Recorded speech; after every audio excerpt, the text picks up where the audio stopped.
उस वक्त एक बहुत बड़ा एक कदम था कि एक नए बच्चे को लाके आप लाइव दे रहे हैं जो कि 3 सेकंड डिले पे 3 सेकंड मतलब आपने बोल दिया वो चला गया। वहाँ पर क्या प्लान था फ्यूचर में? जैसे अभी मैंने आपको बताया कि कुछ आपको टिकट भी थे आपके पास। तो मैं अपने दोस्तों को बुलाया, यार पैसे कितने पड़े? मैं 14,000 रुपए फंड में पड़े। यार हम स्कूल खोलेंगे और ये जगह है, ये ऐसे ऐसे मतलब हो जाएगा, स्टार्ट हम करेंगे, बाकी अल्लाह के काम। अभी जो सबसे अच्छा प्रोजेक्ट आपका भी कौन सा चल रहा है? यहाँ मकबूलियत का कोई मेयार नहीं है। ऑन 11th आवर क्या चेंज हो जाना है आपको नहीं पता। माल न्यूट्रिशन से आपकी क्या मुराद है? हमारे शहर में अगर देखा जाए, पाकिस्तान में देखा जाए, कद छोटे होते चले आ रहे हैं। कद छोटे क्यों हो रहे हैं? अच्छा, अगर कद छोटे हैं तो उसके साथ साथ उनके दीगर मसाइल भी शुरू हुआ। जैसे अगर आमिर लियाकत का आपने शो देखा होगा, बड़े बड़े उलमा को बुला लेता था, तो मुझे ये था कि वो मीडिया सेट करके देता है उनको या वो अपने रेफरेंस से बुलाते थे। माइंड सेट को कौन सेट करेगा? क्योंकि टीचर्स ने उसे सिखाया यहाँ कुछ नहीं होगा। घर आया तो उन्होंने कहा अब्बा को भी मैंने देखा यहाँ कुछ नहीं होगा, मोहल्ले में गया इस मुल्क का तो कुछ नहीं होगा।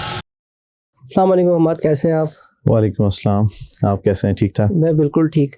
अच्छा, मैंने आपका प्रोफाइल देखा, आपका बड़ा डाइवर्सिफाइड प्रोफाइल था जिसमें कुछ आपका पाकिस्तान के लिए काम कर रहे हैं, यूथ के लिए काम कर रहे हैं, मल्टीपल कुछ आपके सोशल रिलेशनशिप भी हैं, मैं नाम नहीं लेना चाहता। तो पहले तो मैं जानना चाहता हूँ कि आपकी कोई जर्नी थोड़ा बताएं कि कैसे आप बिल्डअप हो, कैसे आइडिया है यूथ का कि यूथ का ख्याल रखें, कैसे आपको आइडिया है क्या सोशल एक्टिविटीज़ करें, तो ये आइडियाज़ कैसे बिल्डअप हो, और थोड़ा सा अपना एजुकेशन बैकग्राउंड बताएं। बेसिकली यूनिवर्सिटी लाइफ ही होती है जहाँ एक इंसान का जो है ना विजन क्लियर होता है। तो यूनिवर्सिटी टाइम पे इस बात को एहसास किया गया कि बहुत ज़्यादा खला है कराची, ख़ास तौर पे पाकिस्तान में यूथ के हवाले से। तो मैं सर सैयद यूनिवर्सिटी से इंजीनियरिंग कर रहा था उस ज़माने में, तो कराची के हालात भी ख़राब थे और फिर उसके अलावा जो मसाइल वसाइल का एक इशू चले आ रहा था। तो इस दौरान नौजवानों को जमा करना शुरू किया और फिर उसके बाद MBA CBM से किया, IOBM से। तो वहाँ और पढ़ने के बाद और ज़्यादा क्लियर हुआ विजन कि अगर हम अपने रिसोर्सेज को अच्छी तरह यूटिलाइज़ करें तो समवेयर हम कहीं ना कहीं अपनी सोसाइटी को गिव बैक वाली पोजीशन में भी जा सकते हैं। और दूसरी बात ये भी थी कि अगर नौजवानों को तैयार किया जाए हंगामी हालात के लिए, या इसके साथ साथ उनके जो रिसोर्सेज हैं उनको समझाया जाए कि इन रिसोर्सेज को किस तरह इस्तेमाल करना है, तो उसके रिज़ल्ट एज़ कम्पेयर टू ऐसी ऑर्गेनाइजेशन के जो बिल्कुल भी ट्रेंड ना हो या वो समझते ना हो, तो उसके बरक्स बहुत बेहतर होता है। तो ये जर्नी थी कि यूनिवर्सिटी लाइफ से स्टार्ट किया। फिर आप ये कह लें कराची में हमारे पास टैलेंट माशाल्लाह बहुत है, लड़के काम भी करना चाहते हैं, आते हैं, रोड पे आके काम करते हैं, पूरा रमज़ान लोग देखते हैं, पूरे साल ही देखते हैं जब भी कोई एक्टिविटी आती है। तो बस वो एक मोटिवेशन थी, काम करने निकले, अकेले चले थे, फिर दर्जनों में तब्दील हुए, फिर सैकड़ों में तब्दील हुए, और आज अल्लाह का शुक्र है कराची समेत मुल्क के कई शहरों में सर्व कर रहे हैं। और जहाँ भी कोई हालात ऐसे हंगामी हालात आए, सैलाब आया, ज़लज़ला आया या कोई भी कुदरती आफत आई, तो उसमें हमने नौजवानों को जमा किया, ट्रेन किया, उनसे काम लिया। तो ऑब्वियसली यही मोटिवेशन बनती चली गई, एक के बाद दो, उसके बाद प्रोजेक्ट्स बनना शुरू होगा। अभी जो सबसे अच्छा प्रोजेक्ट आपका भी कौन सा चल रहा है? सबसे अच्छा प्रोजेक्ट अगर कहा जाए तो वो लांडी में एक चैरिटी स्कूल है। आप ये कहेंगे ज़ीरो से उसको बनाना।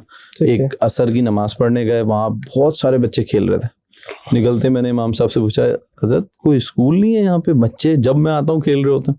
कि यहाँ 1.5 किलोमीटर तक स्कूल नहीं है। कराची शहर, उसके बीचों बीच का एरिया है लांडी। तो मैं अपने दोस्तों को बुलाया, एशिया के बाद मैंने अपने घर पर बुला लिया, आ जाओ यार पैसे कितने पड़े? 14,000 रुपये फ़ंड में पड़े। यार हम स्कूल खोलेंगे और ये जगह है, ये ऐसे ऐसे मतलब हो जाएगा, स्टार्ट हम करेंगे, बाकी अल्लाह के काम। तो 2012 में हमने वो स्टार्ट किया और राइट नाउ 275 बच्चे उसमें इस वक्त फ्री एजुकेशन हासिल कर रहे हैं। 3 बैच मैट्रिक कर चुके हैं, ठीक है। और अगर कोई शख्स उधर विजिट करता है वो देखता है कि सुबह से लेके इशा की नमाज तक रौनक ही रौनक है। तो वो प्रोजेक्ट ऐसा है कि जिसको हम अपना कह लें कि उसकी वजह से हमें हर वक्त मोटिवेशन मिलती है, इसको नहीं रुकने देना, इसको नहीं रुकने देना। और वो प्रोजेक्ट हमें रिजल्ट भी दे रहा है। फिर वही बच्चे मुख्तलिफ यूनिवर्सिटीज़ में भी गए, वही बच्चे मुख्तलिफ कॉलेजेस में भी गए। आप ये कह लें कि एक स्लम टाइप एरिया से आपने बच्चों को उठाया, पढ़ाया और उन्हें पढ़ा के यूनिवर्सिटीज़ तक पहुँचाया। तो वो एक प्रोजेक्ट है जिसको हम अपना मेन प्रोजेक्ट कहेंगे। बाकी तो आगे जब बात करेंगे तो बहुत सारे प्रोजेक्ट हैं। तो फ्यूचर प्लान भी तो आपने किए होंगे कि अब इसको हम एक्सेल करें, डिफरेंट एरिया में जाएं। अब इसमें एक प्रॉब्लम ये भी है ना कि वो तो चलो एक एरिया ऐसा था शायद लांडी का, तो वहाँ पे शायद कम खर्चे में भी काम हो गया, लेकिन जब आप एक्सेल करेंगे तो आई थिंक प्रॉब्लम आएगी। ऑब्वियसली बेसिकली अगर कराची में देखा जाए तो यहाँ जिस तरह पॉपुलेशन बढ़ रही है ना, इलाके भी बड़े बड़े हैं, डिस्ट्रिक्ट्स बड़े बड़े हैं, तो इसमें इश्यूज तो हर डिस्ट्रिक्ट का अलग है, लाडी के अलग हैं तो मली डिस्ट्रिक्ट के अलग है। फ्यूचर में जो हमारा कोर ऑब्जेक्टिव इस तरह है कि हम जो हमारे साथ नौजवान होते हैं उनको सबसे पहले तैयार करें कि वो इन कामों की तरफ आएं। अगर आपने देखा होगा रिसेंटली पिछले 5 सालों में बड़े सोशल नाम कराची से नहीं आ रहे, नौजवान खास तौर पे। अगर ये नाम नहीं आएंगे तो अगले 10 साल बाद आपको कोई अच्छा समाजी रहनुमा नहीं मिलेगा। अगर समाजी रहनुमा नहीं मिलेंगे तो बहुत से ऐसे काम होते हैं जो गवर्नमेंट लेवल पे तो हो रहे होते हैं, और बहुत से ऐसे काम होते हैं जो माइक्रो लेवल पे हमें जिनकी ज़रूरत होती है। जिसे कहते हैं कि हर इलाके में हमें एक मीनारे नूर की ज़रूरत होती है, जिसकी रोशनी से वो इलाका जगमगाता है या कम से कम जो है वो रोशन हो जाता है। तो वो मीनारे नूर कराची में पैदा ही नहीं हो रहे थे, तो उसकी वजह से हमें नुकसान क्या हो रहा था कि हर इलाके में मसाइल बढ़ रहे थे, लेकिन उन्हें छोटे छोटे सतह पर हल करने वाले नौजवान मौजूद नहीं थे। आपने देखा होगा किसी भी इलाके में कोई आफत आती है, रिसेंटली आपने कोरोना को एक्सपीरियंस किया, अनएक्सपेक्टेड सिनेरियो था, थ्रू आउट द कंट्री लोग घरों पे चले गए। Karachi was the one and only city कि जिसमें फर्स्ट डे से नौजवान लड़के बाहर आए, घर घर राशन पहुंचा। इतना बड़ा शहर जिसमें 3 करोड़ से ज्यादा लोग रहते हो, एक दिन भी राशन के लिए जो है ना छीना झपटी नहीं हुई। कैसे नहीं हुई? गवर्नमेंट नहीं आई वहाँ पे समाजी कारकुन आए जो छोटे छोटे इलाकों में 100 घरों को 50 घरों को डील कर रहे थे और माइक्रो लेवल पे सर्व कर रहे थे। और वो कोरोना का 6-8 महीने का पीरियड था जहाँ बड़े बड़े जो आप कह लें डेवलप्ड कंट्रीज में लोग मैसअप हो गए। पाकिस्तान में अल्हम्दुलिल्लाह सिनेरियो क्यों नहीं क्रिएट हुआ? हर चीज़ के पीछे कोई ना कोई मकासद होते हैं काम करने के। यहाँ लड़कों ने अल्लाह उसके रसूल की रज़ा के लिए काम किया और एक बिल्कुल डिफरेंट कराची आपके सामने आया जिसने एक दूसरे की मदद की। और पाकिस्तान में भी ये सिनेरियो रहा, पूरे पाकिस्तान में यही लड़के थे।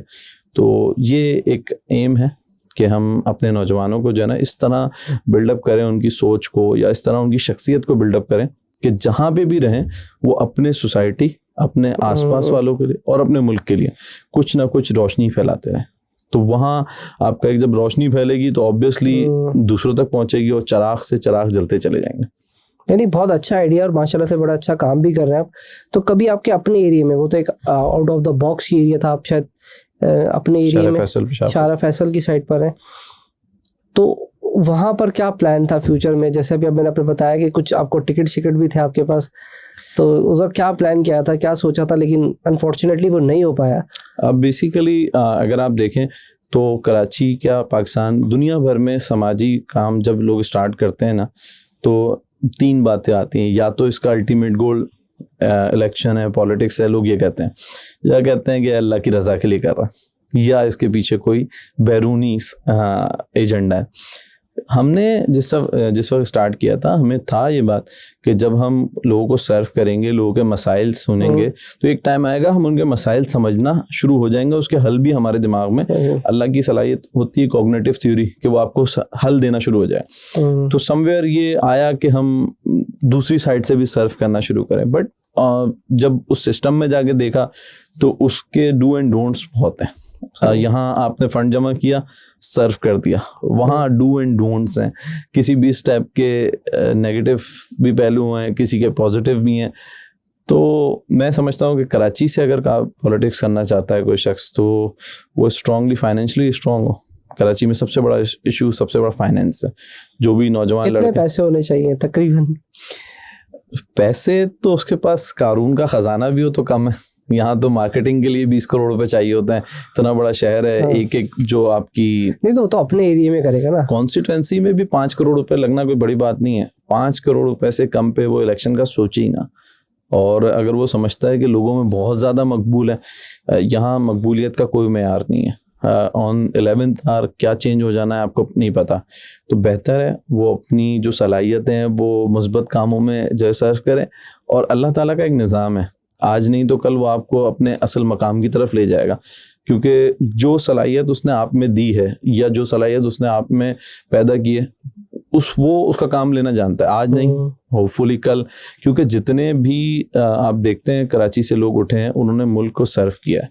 और अगर मुल्क को सर्व करना है तो पढ़े लिखे, ईमानदार और उन लोगों की ज़रूरत है जो मसाइल को समझते हैं। हम एक छोटी सी बात लेते हैं, आपने मेरे एरिया का जिक्र किया, मैं उसके 3-4 मसाइल आपको बताऊंगा, आप बोलेंगे यार ये भी मसाइल है।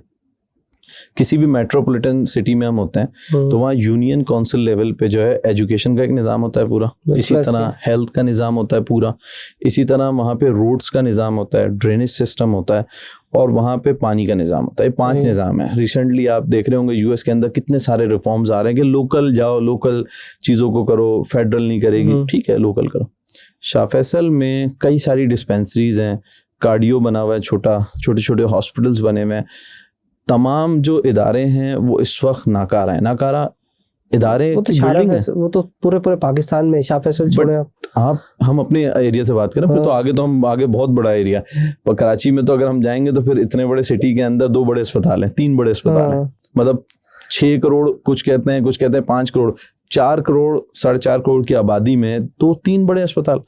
इसके अलावा स्कूल आप देखें, गवर्नमेंट स्कूल्स पे प्रेशर आना चाहिए था कोरोना के बाद, बट स्टिल इंसान अपने घर में चूल्हा कम जला रहा है लेकिन बच्चों को प्राइवेट भेज रहा है। कौन सा निज़ाम है ये कि बच्चे फ्री स्कूल होने के बावजूद प्राइवेट स्कूलों में जा रहे हैं। एक यहाँ उसका कट डाउन हो रहा है, जो इनकम है उसका एक बड़ा हिस्सा उसका एजुकेशन में जा रहा है। थर्ड ये हुआ कि पानी खरीद के पीना पड़ रहा है, एक और हिस्सा उसका चला गया। फोर्थ ये हुआ कि जब उसके ड्रेनेज के इशू आए उसके एरिया में, जो कि अब तकरीबन पूरे कराची में आ चुके हैं, तो उसकी वजह से क्या हुआ, मच्छरों की तादाद, बीमारियों की तादाद बढ़ना शुरू। एक तो अस्पताल मौजूद नहीं थे, दूसरा बीमारियां अलग आ गई, तीसरा ये कि उसको एजुकेशन के पैसे नहीं है उसके पास, पीने को साफ पानी नहीं है उसके पास। अब बचा क्या फिर उसके पास? अगर बंदा 1,000 रुपए कमा रहा है, अगर हम एक मिसाल लेते हैं, उसमें से पर डे इनकम 700 रुपए वो इन चक्करों में दे देगा तो उसके पास 300 रुपए बचे हैं, तो उसके बच्चे माल न्यूट्रिशन का भी शिकार होंगे, उसके बच्चे बड़े आदमी भी कभी नहीं बन सकेंगे, गरीब से गरीब ही आगे बढ़ेगा, वो कभी भी एक प्रॉस्पेरियस फ्यूचर की जानिब सोच भी नहीं सकेंगे। इवन ये पोजीशन भी है घरों पे कि बच्चों को दूध पिलाने के पैसे नहीं। अच्छा, अगर ये जो समाजी काम लोग करते हैं तो ये उनके फॉर द बीइंग टाइम मसला हल करते हैं।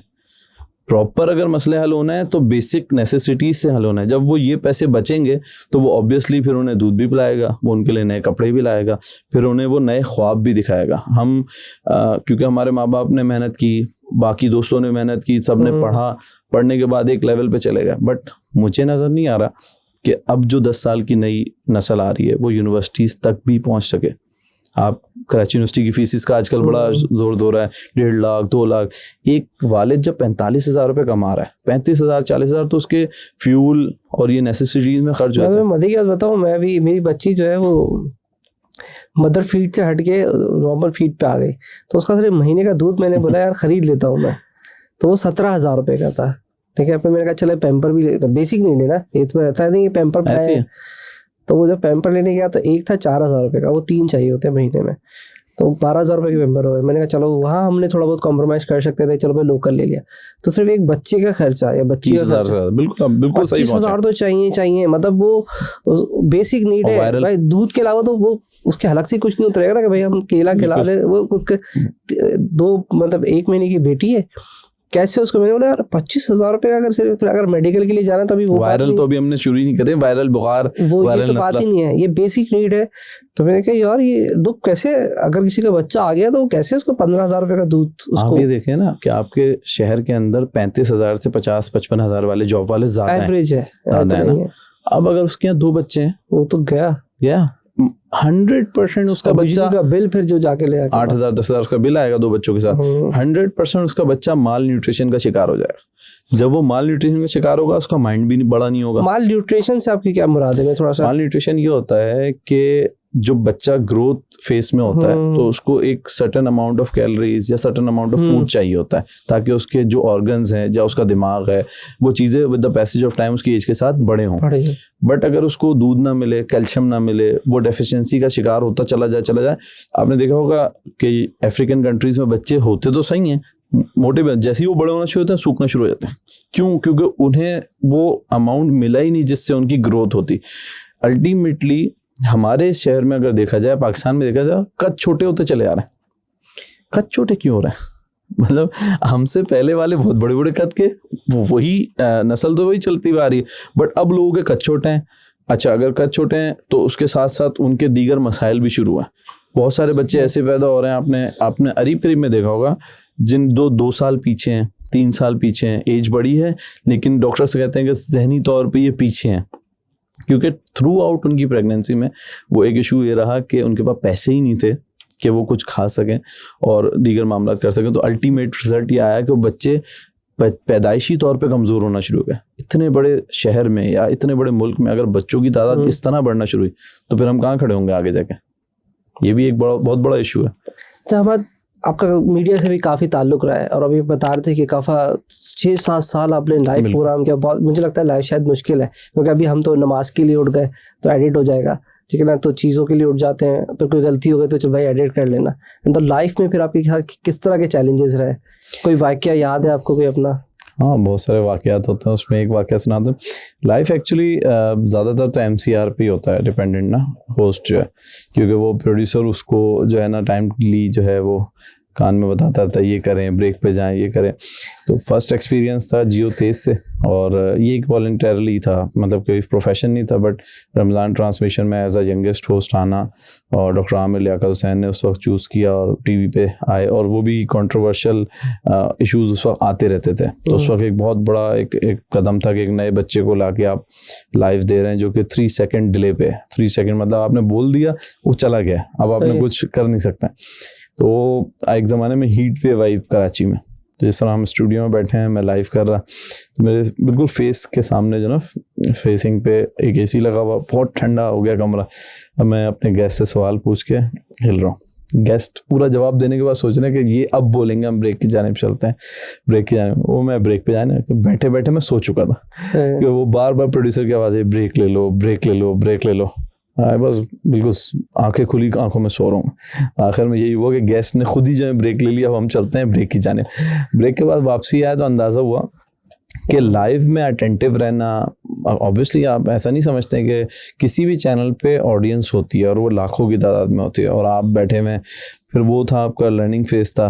फिर आगे जाके बहुत सारे चैनल्स पे पाकिस्तानी काम किया। कितने चैनल्स पे काम किया? 4 पे तो काम किया लाइव, बिल्कुल लाइव किया, बहुत सारे चैनल हैं। उसमें फ़ायदा ये हुआ कि जब हम आए और रिलीजियस टॉपिक पे गुफ्तगू करना, एक नौजवान के लिए ख़ास तौर पे लफ्ज़ों का चुनाव, किस लहजे में बात करनी है, सवाल की नौयत देखना। और शुरू के 3 साल तो लाइव कॉल्स लेते थे। लाइव कॉल का मतलब है कि अब आप टोटली डिपेंडेंट हैं कि सामने वाला क्या बोलेगा। अच्छा, ये हकीकत में लाइव होता है? ऑब्वियसली लाइव होता है। नहीं, पीछे से मैंने सुना कि पहले वो कंफर्म कर लेते हैं एक दफ़ा कि कोई गलत बात नहीं बोलेगा। उसमें होता है कि गंजे की रील याद आ जाती है ना, सेम आवाज़ में जो है वो एक पीछे MCR में वो पहले होता है जी सवाल कीजिए, तो जैसे ही वो जी सवाल कीजिए होता है, वो पूरा सवाल जो है ना कर चुका होता है, तो उसे अंदाज़ा होता है कि ये शख्स जो है ये सवाल करेगा। मेरे लाइफ में एक बड़ा एक्सपीरियंस था कि एक शख्स लाहौर या पिंडी से एक ही जैसे सवाल करता था, एक ही जैसे सवाल करता था। अब मैं हर रोज़ डेली तकरीबन डेली कॉल आए, मेरे वालिदैन हैं, भाइयों ने ये किया, मैं एक, अब मेरे लिए क्या हुक्म है। और एक था कि मेरे बच्चे बहुत शैतान हैं। तो मैंने अपनी पूरी लाइफ के जो जर्नी थी उसमें एक चीज़ सीखी कि जब हम रिलीजियस प्रोग्राम कर रहे होते हैं, तो जब भी जो अलाम साहब होते हैं वो सवाल का जवाब देने से पहले पूछते थे कि आपका यही सवाल था, ठीक है मैं आपको इसका जवाब दूँ। उन्होंने कहा जी जवाब दें, आप अपना लुकमा जो है वो हलाल कर लें। वो खतरनाक बात है। रोज़ी हलाल की बात नहीं करी, लुकमा हलाल का अपने बच्चों को खिलाएं, ये सारे मसले हल हो जाएंगे। मैं सोच रहा हूँ कि 5,000 सवालों के जवाब लिए, अक्सर में ना बात घूम के आ जाती थी अपना लुकमा हलाल कर लें। मैं एक दिन पूछता, तो कैसे आइडेंटिफाई कर लेते थे यार कि बच्चे शैतान हैं, लुकमा हलाल कर लें, वो फला मेरा कहना नहीं मानता, लुकमा हलाल कर लें, मेरी दुआ कबूल नहीं हो रही, लुकमा हलाल कर लें। मैं अक्सर पूछता था, हज़रत आप हर दफ़ा घूम घाम के आ जाते हैं लुकमा हलाल कर लें, इसका मतलब क्या है? क्योंकि लोग रोज़ी तो हलाल कमा रहे होते हैं, लेकिन क्या खा रहे हैं उन्हें ये पता नहीं होता। तो अल्टीमेटली जब वो हलाल खा ही नहीं रहे तो ना दुआ असर कर रही है, ना बच्चे कहना मान रहे हैं, और परेशानी। तो बहुत सारी चीज़ें सीखी लाइफ में। और पाकिस्तान जैसे मुल्क में रिलीजियस प्रोग्राम करना not a small deal at all. तो मुझे खुद भी बहुत डर लगता है कि कोई ऐसी बात निकल गई ना, क्योंकि एक मैंने किया था अभी रिसेंटली, वो मुझे बाद में जब आप किसी महफिल में बैठते हो ना तो पता चलता है, कहता तू बड़े शादियों के नुस्खे देता है फिर, और मुझे तो बात भी नहीं पता कि मैं, बात तो उसने बोली है, मतलब जो मेरा गेस्ट है ताना आपको मिलता है। बिल्कुल। और आपको जहाँ पाकिस्तान में अगर आप कहें ख़ास तौर पे, लोग एडमायर भी बहुत होते हैं, खुश होते हैं, आपकी इज़्ज़त भी करते हैं, but on the other hand अगर आपसे कोई गलती हो गई तो फिर उसको माफ़ भी नहीं करते हैं। तो यहाँ मैं तो बड़ा अच्छी बात है, माफ़ नहीं करते। हाँ, तो जो MCR में बड़े लोग होते हैं, जो एक्सपीरियंस होते हैं ना, वो बार बार आपको बता रहे होते हैं यार ये गलती नहीं करना, यार किसी मुल्क का नाम नहीं लेना, किसी मज़हब का नाम लेना, उससे आप सीखते हैं। तो जब आप नॉर्मल लाइफ में गुफ्तगू कर रहे होते हैं तो आप बहुत हद तक जो है ना ट्रेंड हो चुके होते हैं कि कहाँ धीमे लहजे में बात करनी है, कहाँ लफ्ज़ का इस्तेमाल बड़ा इशारतन किनायतन करते हुए निकल जाना है। तो बहुत सारी चीज़ें सीखी इसमें। और नौजवानों के लिए ख़ास तौर पे टीवी ऑब्वियसली हमारा एक मीडियम है। ये रील्स वगैरह तो अब आई हैं, पिछले 7-8 साल पहले अगर जाएँ तो टीवी से ही लोग सीख रहे थे, उसके बाद फिर ये आया, फिर पॉडकास्ट आ गए, रील्स आ गए। तो अगर इस पर कॉन्टेंट अच्छा होगा तो बच्चे, नौजवान, बुजुर्ग वही सीख रहे होते हैं। तो जैसे आपने शादियों वाली बात की, अब इसको लोग मजाक के तौर पे भी लेते हैं और फिर इसको लोग इल्म के हवाले से। किन के साथ पॉडकास्ट की, और मतलब कि जो ऐसे लोग जो याद रह गए, क्या ये पॉडकास्ट के बड़ी अच्छे लोग आए थे हमारे शो के अंदर? जो मुझे ज़्यादातर मौका मिला वो अल्लामा डॉक्टर कौकब नूरानी के साथ मिला। उनके साथ मल्टीपल की थी, एक ही मल्टीपल के मुश्किल गेस्ट हैं, गुफ्तगू करते हुए बहुत एहतियात। तो आप अरेंज करते हो या फिर वो मीडिया? टीवी का पूरा प्रोग्राम आपको सेट होकर मिल गया और उसके बाद आपने पूरा महीना अपने हिसाब से करना है। बट अगर मुश्किल गेस्ट, कहने का मकसद है कि अगर आपसे सवाल करने में भी कोई गलती हो गई तो वो भी ऑनलाइन ही जो है ना, ऑन एयर आपको वो वहीं सेट हो जाएगी और उसका ब्रेक का भी इंतजार नहीं होता था। तो अक्सर लोग कहते थे यार तुम इनके साथ कर रहे हो, बड़ा मुश्किल काम है। बट जब केमिस्ट्री मैच हो जाती है तो फिर एक होता है कि आप एक सवाल का जवाब लेते हैं, दूसरा आपके लिए तैयार होता है। और फिर लाइव कॉल्स में तो आपको पता है पाकिस्तान माशाल्लाह हर आदमी चाहता है मेरा नाम ये है, मैं इस शहर से बात कर रहा हूँ, उसके बाद उसने सवाल करना। अच्छा, मेरे जब वैसे भी एक सवाल था, जैसे अगर आमिर लियाकत का आपने शो देखा होगा तो बड़े बड़े उलमा को बुला लेता था, तो मुझे ये था कि वो मीडिया सेट करके देता है उनको या वो अपने रेफरेंस से बुला देते हैं उनको? नहीं, अपने उससे बुलाते हैं। पहली प्रेफरेंस तो आपकी अपनी होती है। मीडिया आपको ऑप्शन देते हैं टीवी चैनल्स के, आप इनको बुला लें या इनको नहीं बुला सकते, डिपेंड के सिचुएशन क्या है। बट पहला ऑप्शन तो ये होता है कि गेस्ट के, क्योंकि गेस्ट की जितनी अच्छी केमिस्ट्री होगी वो इतना बेहतरीन अंदाज में उसको जो ना मौजू को फैला सकता है।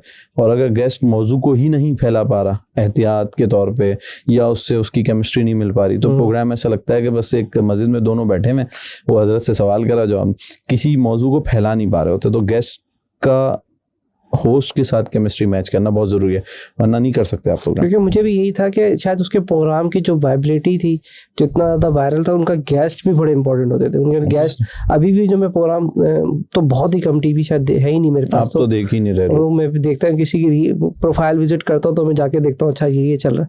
बल्कि अभी तो मैं लिंक्डइन पे किसी का देख रहा था कि वो एज अ होस्ट गए, गेस्ट गए, तो पता चला अच्छा इस चैनल पर होकर आए।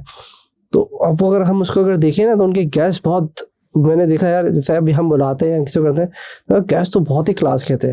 मतलब उनका जो नेटवर्क था आई थिंक वो बहुत ज़्यादा स्ट्रांग था। ऑब्वियसली पाकिस्तान में बहुत अच्छे इंटेलेक्चुअल्स मौजूद हैं, गुफ्तगू करने का हुनर जानते हैं, बट डिपेंड करता है कि होस्ट उनके साथ किस तरह मैच करके लेके चलता है। अगर होस्ट चाहता है तो प्रोग्राम जो है ना ऊपर जाता है। होस्ट अगर उस वक्त उस मौजू के अंदर ही ना हो कि वो अपने आप को समझे कि बस से मैं बात कर रहा हूँ, फिर नहीं बात कर रहा। क्योंकि अभी भी इस तरह का कोई प्रोग्राम मैंने नहीं देखा जिसमें वो 4 डिफरेंट उलमा को बैठा दे एक साथ, ये क्वालिटी सिर्फ उन्हीं के पास, टेम्परामेंट नहीं होता लोगों में, और वो चारों को बैठा दे और सवाल कर ले, और फिर उन सबको मतलब अगर सवाल में कुछ 19-20 भी होगा, पीछे ऑडियंस है। तो मैंने देखा इस तरह का अभी तक कोई बिल्कुल मल्टी टैलेंटेड पर्सनैलिटी थी, और इस वक्त पाकिस्तान में ख़ास तौर पर फ़िलहाल कोई मौजूद नहीं है। और वो बस मुझे ये था कि वो आज मेरे सवाल का जवाब क्लियर हुआ कि उनके अपने रेफरेंसेस थे। अदरवाइज अगर वो इस तरह से अगर लोग खुद करने आते तो नहीं कर सकते। अगर खुद करने बैठेंगे ना तो आई थिंक ये कोलैप्स कर जाएगा पूरा सिस्टम ही। बिल्कुल। चलें, ये तो एक अच्छा हमारा एक डिस्कशन हो गया, एक हमारा टॉपिक चला गया। अल्लाह उनको हमें दुआ भी करना चाहिए, उनको जन्नत में आला मकाम दे और उनके गुनाहों को माफ़ करें। वैसे उन्होंने काफ़ी अच्छे काम भी किए हैं और उनके लिए आसानी भी करें, ठीक है। वैसे दूसरा आपका एरिया रहा है कि उसमें हमारा ये तो बड़ा अच्छा डिस्कशन हो गया। यूथ के अंदर अगर हम बात करें, ये हमारा एक ऊपर सिर्फ हम स्लाइड टच करके वापस आ गए थे। व्हाट एग्जैक्टली आपको क्या लगता है कि क्या ऐसा करना चाहिए in the currently situations for कि जो भी स्टार्टअप प्रोग्राम आ गए, आपने देखा होगा शार्क टैंक भी आना शुरू हो गए, बट वो मैंने देखा है, मतलब ठीक है, अच्छा है, but what exactly do you think कि यार दिस इज ऑल्सो इम्पोर्टेंट कि ये वाला काम भी हो जाए तो इससे हमारा यूथ बहुत आगे चला जाएगा। बेसिकली पाकिस्तान में हम अगर क्लासरूम से स्टार्ट करें, क्योंकि नौजवान क्लास से ही सीखता है सबसे ज़्यादा, तो जो टीचिंग आपकी फर्टेलिटी है वो बच्चों को समवेयर मायूस कर रही होती है। मुल्क में तो कुछ होना ही नहीं है, हो ही नहीं सकता, हमसे पहले वालों का क्या हाल था, हमारा हाल देखो, इस तरह की बातें वो स्टार्ट होती हैं। फिर आपने देखा होगा कॉलेज और यूनिवर्सिटीज़ में जब ये नौजवान जाते हैं तो उनका एक परसेप्शन बिल्ड हो चुका होता है मुल्क के बारे में। जब उनको कोई राइट वे की तरफ जो है ना ड्रैग कर रहा होता है, यार इधर आओ, बोले नहीं यार हमारे एक के करने से क्या फ़र्क पड़ता है। ये सिनेरियो पाकिस्तान में बहुत ज़्यादा है। तो उस वजह से नौजवान आपने देखा होगा मस्बत सरगर्मियों की तरफ नहीं आते हैं अगर आप पॉजिटिव एक्टिविटीज़ की तरफ लेके आए। But on the other hand still हमारी पॉपुलेशन में नौजवान ज़्यादा हैं। अगर हम इस पोटेंशियल को यूज़ नहीं करते हैं तो अल्टीमेटली एक टाइम आएगा ये ब्रेन ड्रेन जाना शुरू हो जाएंगे बड़ी तेज़ी में। अभी भी 1 मिलियन प्लस लोग जा रहे हैं, मतलब लास्ट ईयर 16 लाख की एक फिगर था। अच्छा, वहाँ पे जाने के बाद मोस्टली अगर आपने देखा होगा कि ब्राइट फ्यूचर भी हो जाता है। ऑब्वियसली बंदा मेहनत करता है और ब्राइट फ्यूचर होता है। बट पाकिस्तान जैसे मुल्क में जहाँ वसाइल मौजूद हैं और इसके अलावा अब जिस तरह सिनेरियो चेंज हुआ है लास्ट वीक में कि टैरिफ्स का एक इशू आया, अब local item made in Pakistan या लोकल आइटम्स का अब दौर आएगा। तो इस एरा में नौजवान जो हमारे ख़ास तौर पे हैं अगर वो मोटिवेटेड नहीं हुए तो हम समवेयर एक और बंद गली की तरफ जा रहे हैं। यहाँ क्या ज़रूरत है, एक तो कनेक्टिविटी हो। आपने लिंक्डइन का भी जिक्र किया होगा, बहुत सी वेबसाइट्स का जिक्र किया होगा।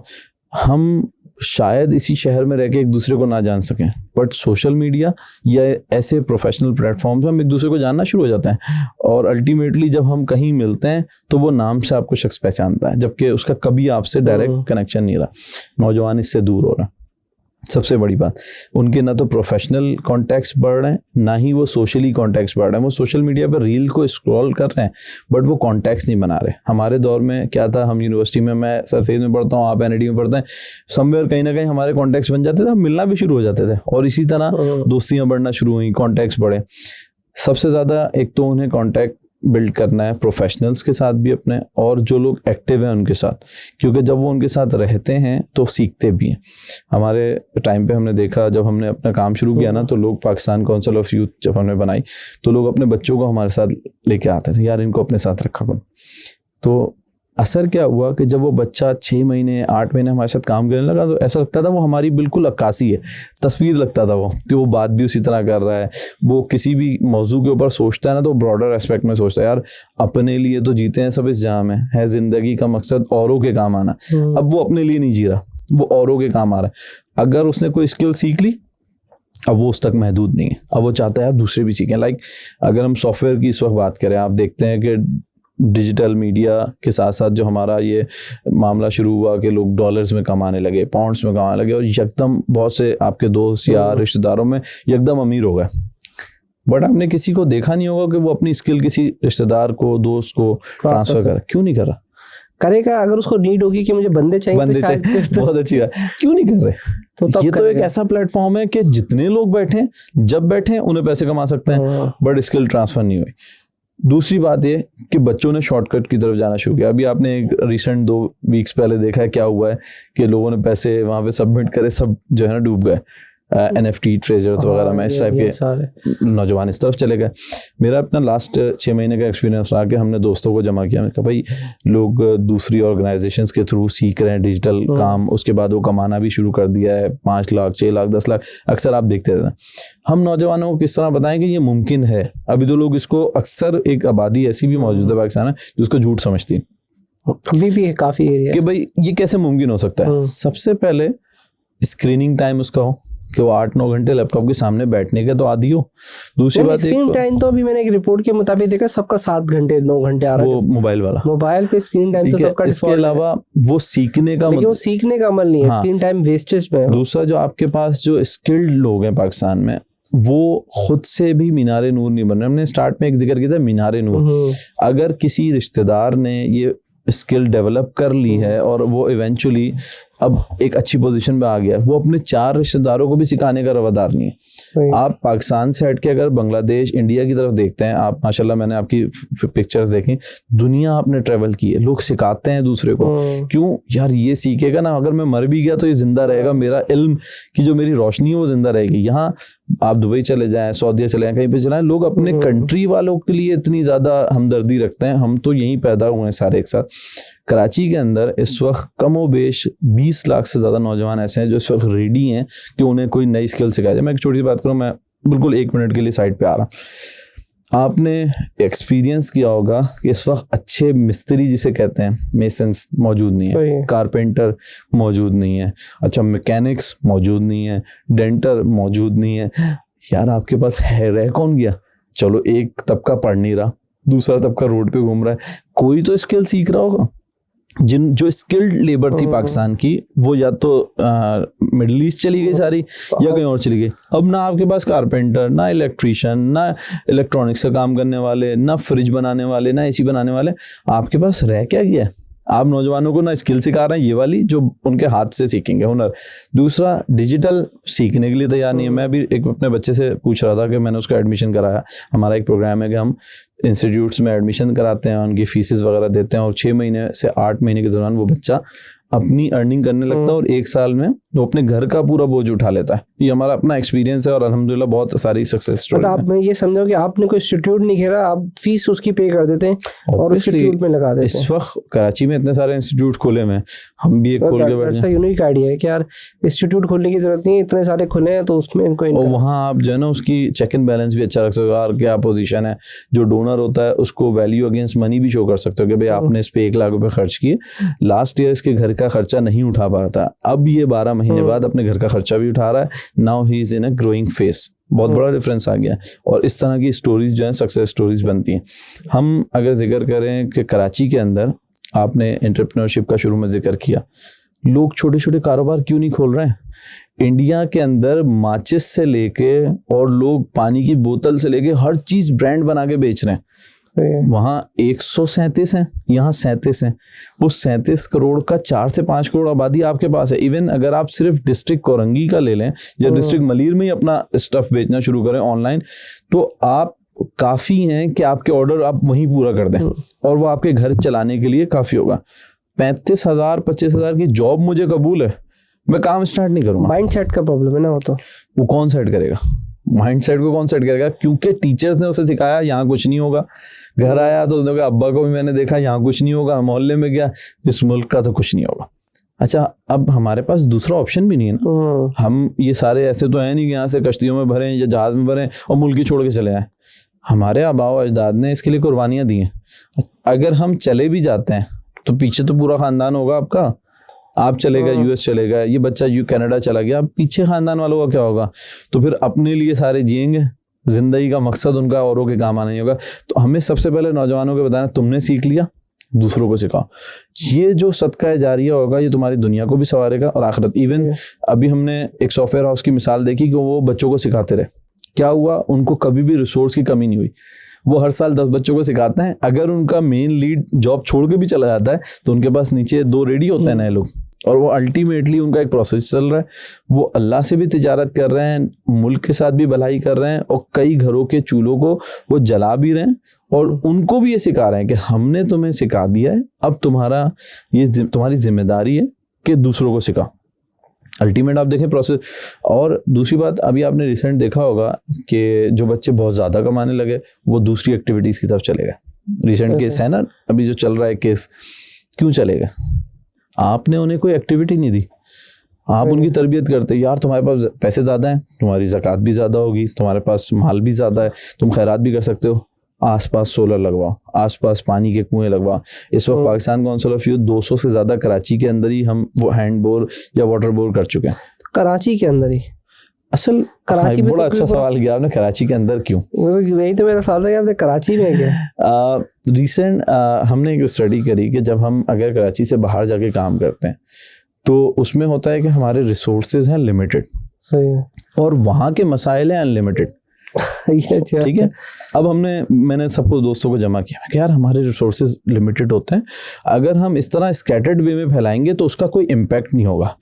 पहले हम कोशिश करते हैं, क्योंकि ये मेट्रोपॉलिटन सिटी है, तमाम सूबों से लोग यहाँ रहते हैं, बिला तफरीके रंगो नस्ल आप उनकी खिदमत करो, अपने शहर को मजबूत कर लो जहाँ जहाँ आप खिदमत कर सकते हो। अब आप सोचें कि अगर डिस्ट्रिक्ट कोरंगी में 200 हैंड पंप या बोरिंग हमने करके दी हैं, उसका क्या इम्पैक्ट होगा पता है? 10,000 लोग एरिया में करके देते हैं। जी, आप घर के बाहर कर दी, अब सब यूज करेंगे उसको, ताकीद करते हैं। 10,000 लोग सिर्फ डिस्ट्रिक्ट कोरंगी में रोजाना की बुनियाद पे उन बोरिंग से या हैंडपंप से पानी इस्तेमाल करते हैं। माइक्रो लेवल पे प्रोजेक्ट था, बट उसके रिजल्ट क्या थे, 10,000 लोगों तक गए। अब मैं यही कुआं इतने ही पैसों का थरपारकर में करवाता हूँ, तो उसके रिजल्ट क्या होंगे, 40 लोग, 35 लोग, और उसकी कॉस्ट क्या होगी इससे ज्यादा, क्योंकि वहाँ एक बहुत बड़ा एरिया। कराची के अंदर एक और वजह, क्योंकि यहाँ पे आप ये कह लें कि हम मसाइलिस्तान बनता चला जा रहा है। हर आप टैंकर, सुबह टैंकर से आप बच जाएं तो शाम में रहजनी, शाम में रहजनी से आप बच जाएं, स्नैचर से बच जाएं तो घर पहुंचते पहुंचते लाइट चली जाएगी, उससे आप बच जाएं तो पानी चला जाएगा। मतलब हर तरफ से आपको लूटा जा रहा है। बट समवेयर अगर थोड़ी थोड़ी सी सब अपनी कोशिश करेंगे, लाइक एक मिसाल हम दें कि अगर आप 2 घरों को 10,000 रुपए की हेल्प कर सकते हैं, अपने रिश्तेदारों में, दूर ना जाएं, मोहल्ले में चलें, उसके लिए वो उसका ब्रेड एंड बटर नहीं होगा, वो उसके लिए लाइफ लाइन होगी। वजह क्योंकि वो ब्रेड एंड बटर कहीं ना कहीं से वो पूरा कर लेता है, बट वो 10,000 रुपए उसके बच्चों को पढ़ा देंगे।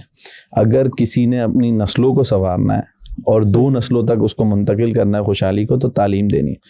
कराची में 9 मैट्रिक के इम्तिहानात तबाह, इंटर तबाह, यूनिवर्सिटी लेवल तबाह। एक तो लोग पढ़ नहीं रहे, जो पढ़ रहे हैं वो चिटिंग से पढ़ रहे हैं, कहाँ लेके जा रहे हैं, फिर उसके बाद वो कहाँ कम्पीट करेंगे। हम जिस शहर में रहते थे उसका तुर्रा इम्तियाज था कि यहाँ के लोग किसी भी बड़ी यूनिवर्सिटी के इम्तिहान में बैठते हैं और पास कर जाते हैं। आज यहाँ के बच्चे बैठते हुए शर्मा रहे होते हैं कि जो पिछले वाला है उसको जस्टिफाई कर सकेंगे, नहीं कर सकेंगे। अच्छा, इसमें एक और भी मैंने एक रिसेंटली प्रोग्राम का देखा था जिसमें हमने मैट्रिक के बच्चों का है, कुछ इंस्टीट्यूट या कुछ इदारे ऐसे हैं जो कि वो भी मैट्रिक के बच्चों को, इंटर के बच्चों को ऑनलाइन अर्निंग भी सिखाना शुरू कर देते थे। तो इस तरह से भी आपने स्टार्ट किया या अभी आप? जो आपको मैंने फर्स्ट मिसाल दी है वही बच्चे थे कि जो बिल्कुल अपने घर के लिए कोई इनकम नहीं लाते थे। इंटर के बाद कराते हैं, मैट्रिक के बाद या उसी मीन टाइम पे ही कर सकते? मैट्रिक के बाद, इंटर के बाद तो उसके मसाइल अलग हैं। कराची या पाकिस्तान के अंदर बच्चा जो ग्रोथ है ना, वो इंटर के बाद एक पूरा आदमी लगना शुरू हो जाता है। उसके घर वालों का प्रेशर होता है, बस हमें पैसे चाहिए। अच्छा, अब अगर उसे पैसे चाहिए, वो 25,000 की जॉब कबूल कर लेता है। जब वो 25,000 30,000 की जॉब कबूल कर लेगा, फिर वो स्किल नहीं सीखेगा। मैट्रिक से इंटर हम उसके घर वालों को एजुकेट करते हैं, सिर्फ इसको 2 साल दे दें, ये इंशाल्लाह आपको जो है ना आपकी तकदीर बदल देगा। अच्छा, तकदीर कैसे बदलेगा कि उसका माइंडसेट हम तब्दील करेंगे। उसको 30,000 पे राजी नहीं होने देंगे, उसको 50,000 पे राजी नहीं होने देंगे। क्या अल्लाह की इस कायनात में तुम्हारे लिए 30,000 रुपए थे? अब बोलता नहीं मैं तो आप नेक काम ये भी है कि उसको आप विजन पूरा उसका ब्रॉडर एस्पेक्ट पे ले जाओ। भाई 30,000 पे राजी ना हो, इससे भी ज्यादा कमाएंगे हम। कैसे? हम मेहनत करेंगे, मल्टीपल आप स्किल्स सीखेंगे। स्किल्स कैसे सीखेंगे? जब अच्छे लोगों में बैठेंगे। अच्छे लोगों में बैठने का मौका कौन देंगी? वो ऑर्गेनाइजेशंस हैं जो आपने अपना यूनिवर्सिटी लाइफ गुजारी होगी, कॉलेज लाइफ गुजारी होगी, ऑर्गेनाइजेशंस आती थी, सेमिनार्स रखती थी, कॉन्फ्रेंसेस रखती थी। लोग समझते थे यार ये सारे ना शील्ड्स लेने और तस्वीरें खिंचवाना है, बट समवेयर वो आपको एजुकेशन आप तक पहुंचाने आए थे। आपने उनका दूसरा पहलू देखा। आज शहर में कहीं नहीं हो रही है कॉन्फ्रेंसेस, कहीं बड़ी कॉन्फ्रेंसेस का आपने ना इन्विटेशन देख रहे हैं। क्यों नहीं हो रहे? वो लोग ही चले गए, वो लोग बाहर चले गए जो करवाते थे। ये तो मैंने बहुत देखा है, अच्छे पढ़े लिखे बंदा तो वो स्विच कर जाता है फौरन। कहते हैं उसको शायद उतनी इनकम नहीं मिलती ना, उसको पैसे भी चाहिए, और दूसरा उसका एक जज्बा भी नहीं होता कि अभी पाकिस्तान को सर्व करना है। कहता है पहले अपने आप को तो देख लें। अगर हाँ, बहुत सारे लोग ऐसे हैं जिनको पाकिस्तान को सर्व करना है, वो तो होते हैं इधर। उसकी एक बड़ी वजह ये भी है कि उसके जो 7 लोग थे टीम, वो उसके साथ हम मिजाज नहीं मिली उससे। अगर वो ये बात जिंदा रखते हैं, बहुत से हम ऐसे लोगों को जानते हैं, डोनर्स हैं हमारे साथ काम करते हैं, वो एनडी में थे, सर सैयद में थे, अब वो अमेरिका में, कनाडा में, उनका दिल यहीं धड़क रहा है यार वो मेरा एरिया नाज़माबाद कैसा है, तुम गए हो ना कभी? 30 साल हो गए। एक हमारे डोनर हैं माशाल्लाह, बहुत बच्चों को यहाँ काम करते हैं, लैपटॉप्स बांटना, एनडी के बहुत बच्चों के साथ। अक्सर वो बात करते करते ना वो अपने इलाके पे आए, यार नाज़माबाद की फलां गलियों में तुम गए थे यार, क्या बचपन का जमाना था। उनका दिल यहीं धड़कते हैं। अब वो क्या कहते हैं, यार तुम एक काम करो, बच्चों पे मेहनत करो, इनसे बोलो पढ़ लो, इनसे बोलो पढ़ लो। ये पढ़ लेंगे, इनके लिए रास्ते खुल जाएंगे, और यही होने वाला है आगे। आपने देखा होगा कि जिस तरह इमर्ज हुई है हमारी आईटी इंडस्ट्री, बावजूद इसके कि नेट की हमारी इतनी इश्यूज हैं यहाँ पे, और भी इंडस्ट्रीज यहाँ पे ग्रो करेंगी। और जब वो ग्रो कर जाएंगी ना, अब हमारे पास स्किल लेबर की कमी होगी, वो कौन पूरा करेगा? ये पढ़े हुए नहीं होंगे, स्किल सीख नहीं सकते, इनको कौन रखेगा? अच्छा, बाहर मैंने बकायदा देखा है हर स्किल का एक सर्टिफिकेट होता है, चाहे वो इलेक्ट्रिशियन हो, चाहे वो प्लम्बर हो, या कोई यहाँ पे भी होता था एक जमाने में। अब तो ऐसा लगता है वो जिसका जो दिल करता है, और मैकेनिक भी है या कोई प्लम्बर भी है या कुछ भी है, तो वो बस ऐसे ही आ जाता है, उसके बाद वो एक काम शुरू करता है, उसके बाद वो दूसरा काम निकाल देता है। वो एसी में तो खैर एसी का हाल ही तबाह कर देते हैं। वो ये करते हैं कि डिफॉल्ट में उन्होंने एक बनाया कि सर गैस खत्म हो गई। अभी हमने रिसेंटली एक प्रोजेक्ट किया था, अमेरिकन एक ऑर्गेनाइजेशन है उनके साथ, हमने उन्हें प्रपोज किया कि अगर सिर्फ हम कराची या हैदराबाद मीरपुर खास लेते हैं डिस्ट्रिक्ट डिविजन्स में, कराची में 5 डिस्ट्रिक्ट्स हैं, हर डिस्ट्रिक्ट में अगर एक कॉमन एरिया बना दिया जाए स्किल्ड लेबर का, आप इलेक्ट्रिशियन हैं, 5 इलेक्ट्रिशियंस को रजिस्टर करें, वहाँ उनकी तमाम डिटेल्स चस्पाओं, उनकी इंफॉर्मेशन हो, 5 प्लम्बर्स हों, इस तरह मैकेनिक्स, लोग आएँ अपनी मर्जी से जो उन्हें लेबर चाहिए वो उसका कांटेक्ट लें और उसको बुला लें। इतने बड़े डिस्ट्रिक्ट में जहाँ करोड़ 70 लाख 80 लाख की आबादी, क्या उसके लिए 2 काम रोजाना नहीं आएंगे? बहुत आप प्लम्बर ढूंढने निकले, आपको प्लम्बर नहीं मिलता, पूरा दिन गुजर जाता है। कोई ट्रेनिंग स्ट्रक्चर भी तो मौजूद नहीं है ना। बीच में कोविड से पहले बहुत सी ऑर्गेनाइजेशंस ने स्टार्ट किया था, बट स्टिल यहाँ एक और मसला, क्योंकि वेजेस इसकी जो है ना डिसाइड नहीं है। आप पूरा काम कराने के बाद प्लम्बर मांग रहा होता है 1500, आप 500 दे रहे होते हैं, वो बोलता है यार ये फील्ड ही अच्छी नहीं है। But on the other hand अगर आप किसी ऑनलाइन पोर्टल के थ्रू अब ये काम करवा रहे हैं तो पहले से आपको कम्युनिकेट करते हैं, तो समवेयर जब वो स्किल्ड हो जाता है ना लेबर, तो उसकी थोड़ी सी ट्रेनिंग की जरूरत होती है कि जो वैल्यू आप ट्रांसफर कर रहे हो उसके अगेंस्ट मनी जो लेना वो पहले कम्युनिकेट करो। वो दिमाग में रखता है कि यार मैंने इनसे 3000 लेना है, क्योंकि वो एजुकेटेड नहीं होता, वो काम करने का बोलता है 3000 हो गया, और बंदा बोलता नहीं यार 2000 ले लो। अब वो डिमोटिवेट हो गया, अब मैं अपने बच्चे को ये हुनर नहीं सिखाऊंगा। तो अल्टीमेटली हुनरमंद लोग भी खत्म हो रहे हैं, क्योंकि हर आदमी आईटी में नहीं जाएगा, हर आदमी इंजीनियर नहीं बनेगा, हर आदमी डॉक्टर नहीं बनेगा। In doctor, engineer, IT professionals को सर्विसेज चाहिए इस शहर में, वो सर्विस देने वाले मौजूद नहीं है। अगर देखा जाए तो एक बड़ा जिस तरह से हमारे ऑनलाइन अर्निंग के तो इदारे हो गए, कोई स्किल सिखा रहा है, कोई अमेजोन सिखा देता है, कोई फेसबुक, कोई फ्रीलांसिंग के स्किल सिखा देता है, पर मुझे ऐसा लगता है शायद एक इदारा ऐसा भी होना चाहिए जो कि प्लम्बिंग का काम सिखा दे, इलेक्ट्रिशियन का। लोग सीखने नहीं जा रहे हैं, सीखने बिल्कुल नहीं जा रहे, क्योंकि शायद उनको वो एक इधर देखते हैं कि इधर डॉलर मिल रहा है, इधर देखते हैं कि लोकल काम करना है, तो वो शायद शिफ्ट हो गया एरिया उस तरफ, शिफ्ट भी हो गया, और शायद उनकी टारगेट ऑडियंस का भी इशू है। टारगेट ऑडियंस होती है हर चीज़ की। अब मैं एक शख्स है जिसकी तालीमी काबिलियत इतनी ज़्यादा नहीं है, अब मैं उसको प्रेस करूँ, पुश करूँ यार तुम आईटी की तरफ जाओ, वो उसका डोमेन ही नहीं है ना, उसका डोमेन कुछ और था। उसके वालिद ने एक बड़ा अच्छा हुनरमंद घराना था, वो नहीं पढ़ सका, ठीक है, एक नस्ल नहीं पढ़ सकी, तो मैं उसे समवेयर मोटिवेट करूं, यार तुम तो ऐसे हुनरमंद, तुम्हारे वालिद तो इतने बेहतरीन कारीगर थे, तो तुम भी थोड़े से वो अल्टीमेटली आ जाती है। चिराग तले हमेशा अंधेरा नहीं होता, समवेयर उसकी रोशनी से आसपास उजाला होता है, लेकिन शायद हमारी सोसाइटी उसको जो है ना अंडरमाइन कर रही है। बट जो सिनेरियो इस वक्त यूरोप में है कि स्किल्ड ये वाली लेबर जो आपको सर्विसेज प्रोवाइड करती है वहाँ नहीं है। आगे जाके हमारे साथ भी होगा कि हम भी इंपोर्ट कर रहे होंगे क्या, कि भाई आके हमारे यहाँ कोई मैकेनिक आ जाए, कोई प्लम्बर आ जाए, वरना ये जो हमारे पास खुद साख्ता मैकेनिक और खुद साख्ता प्लम्बर है, ये तो चीज़ें ख़राब करके ही छोड़ते हैं। और ये शायद ये कह लें कि इकोनॉमी में साइकिल चलाने का जरिया ज़रूर है। एक एसी आपका ख़राब किया, अब आपने नया लेना, ख़त्म। फ्रिज बनाने वाला पूरे शहर में आपको 2 बड़े नाम नहीं मिलेंगे। आप अगर मिडिल ईस्ट जाएं, सऊदीया चले जाएं, तो वहाँ हर एक डिवीजन के अंदर ऐसी एक दुकान होती है कि वहाँ एसी फ्रिज का के अलावा तो काम ही नहीं है। अब आप बताएं वो कौन होते हैं? ज़्यादातर हमारे अपने लोग होते हैं पाकिस्तानी। वहाँ उनसे बेहतरीन फ्रिज भी बन रहे हैं, वहाँ उनसे बेहतरीन एसी भी बन रहे हैं, यहाँ उनसे कोई काम नहीं हो पा रहा। कौन है ये लोग? अच्छा, आपने स्किल्ड की बात की है, तो मैं ये जानना चाहता था कि मैंने कभी इस तरह की पॉडकास्ट नहीं की, और आई थिंक मुझे आइडिया भी नहीं है। क्या जैसे मुझे ये लगता था कि अगर किसी को प्लम्बिंग का काम सीखना है ना, तो वो शायद छोटा होके छोटा बनेगा, उसके पास जाके चुपकेगा तो ही सीख सकता है। But is there any opportunity अगर किसी को इलेक्ट्रिशियन का काम सीखना है, प्लम्बिंग का काम सीखना है, एसी का काम सीखना है, तो किसी इदारे में चला जाए? इवन जो भी मैंने एक और प्रॉब्लम देखी है, इवन जो प्यून्स होते हैं उनकी भी मैंने खाली उनकी ट्रेनिंग होनी चाहिए, इदारे तो नहीं सिखा सकते ना, इंडस्ट्री में है। तो ये कोई अगर है तो मुझे बताइएगा इनके नाम।